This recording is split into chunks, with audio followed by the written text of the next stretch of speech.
This is John Connor. If you're listening to this, you are the resistance.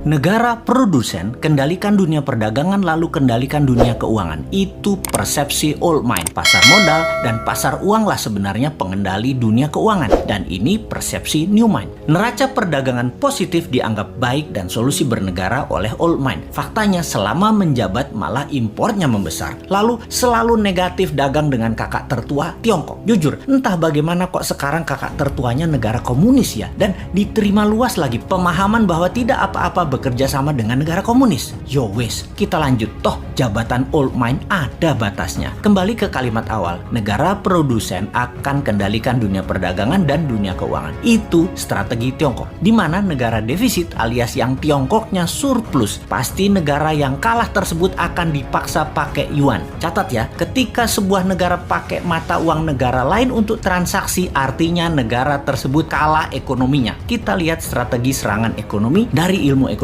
Money 1.0 adalah uang hanya sebagai alat bayar pelancar transaksi. Kemudian uang menjadi alat modal yang disebut money 2.0. Kemudian uang menjadi alat kendali ekonomi disebut money 3.0. Salah satunya debt trap. Yang Tiongkok lakukan pintar. Dari money 1.0 langsung ke 3.0. Karena ya memang Tiongkok nggak punya Wall Street, tempatnya money 2.0.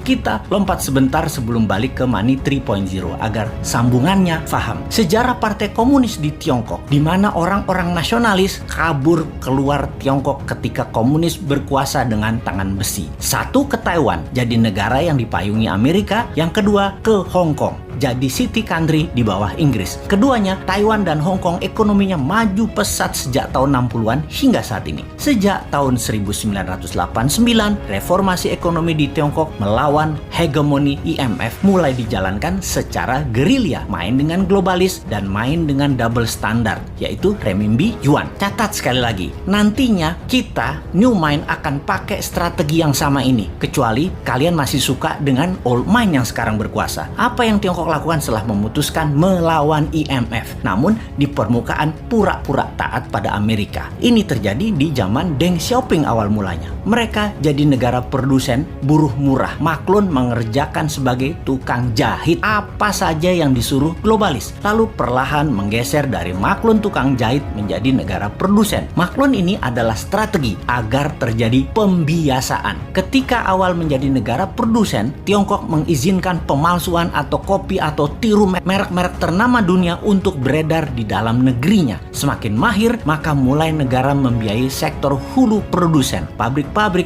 dengan uang renminbi yang uang tersebut tidak boleh beredar di luar negeri, hanya boleh beredar di Tiongkok. Inilah awal tahun 90-an mereka lakukan ini semua secara masif, secara gila-gilaan. Apa saja dibangun. Dan setelah menjadi pengendali produksi, mulai ekspansi di tahun 2013 dengan strategi BRI, yaitu Belt Road Initiative. Perlu banyak negara yang harus dikendalikan oleh Tiongkok. Perlu banyak negara yang penduduknya lapar dan pemimpinnya lemah agar mudah dikendalikan agar membeli barang-barang Tiongkok dan menggunakan mata uang Tiongkok. Awalnya dengan memberi pinjaman. Namun bukan uang tetapi barang, seperti jalanan dibangunin. Pokoknya jadi barang. Jembatan dibangun jadi barang, pelabuhan, bandara, jaringan kereta api yang semuanya punya kesamaan, yaitu pelancar jalur angkutan barang guna menciptakan ketergantungan terhadap produk Tiongkok dan kelancaran distribusi barang. Kemudian kendali atas pasar yang kebetulan semua bergeser ke digital. Jadi strateginya adalah beli dan ambil semua jaringan marketplace milik pengusaha lokal sebuah negara agar isi produknya adalah barang-barang buatan Tiongkok. Begitu sudah tercapai ketiganya, maka tahap keempat, mata uang Tiongkok dipakai sebagai alat transaksi. Pertama, sebatas transaksi dua negara. Nanti tahap kelima sampai ke pasar-pasar tradisional bisa pakai yuan. Ingat, ketika keluar negeri, yuan yang disebut. Itu membedakan asal uang itu. Walau kalau ditanya di Tiongkok, bagi mereka sama itu yuan atau renminbi. Namun kita pahamlah, kita kan ngerti bernegara, ngerti bagaimana Tiongkok bermain, dan ngerti cara memainkannya. Sayang aja masih sedikit yang percaya